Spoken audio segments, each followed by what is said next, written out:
দেখতেই পাচ্ছ এই যে কি সুন্দর একটা জায়গা, পরিবেশ গাছগাছালি। এটা মানে ওই সাইডে মরুভূমি, আর এই যে রোড দেখছো ওই সাইডেও মরুভূমি। তো ওই সাইডে এখন একটা এয়ারপোর্ট বানছে, এয়ারপোর্টটার নাম হচ্ছে আল মাকতুম এয়ারপোর্ট।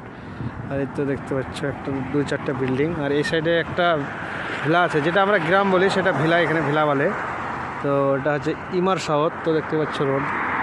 তো আমি যেখানে থাকি, আমার যেখানে রুম, সেই রুম থেকে মোটামুটি এখানটায় 70 কিলোমিটার দূর। তো আমি গ্রোসারির অর্ডার দিতে এসেছি। তো দেখতে পাচ্ছ গাড়িটাকে একটু রেস্ট দিচ্ছি, মানে অনেক কিলোমিটার দূর, তো অনেকক্ষণ ধরে চালিয়ে আসলাম, তাই একটু রেস্ট দিচ্ছি। তো দেখতে পাচ্ছ, আর এখানে তো অর্ডার আর আসবে না, নিউ অর্ডার কোনো আসবে না। তো এখানে মোটামুটি এইদিকে আছে 8 কিলোমিটার দূর। তো 8 কিলোমিটার দূরে একটা পেট্রোল পাম্প আছে, তো ওখানে অর্ডার লাগবে ম্যাকডোনাল্ডসের। আর দেখো দেখছে একটা নুন ভাই, যে সে কি স্পিডে দেখেছে।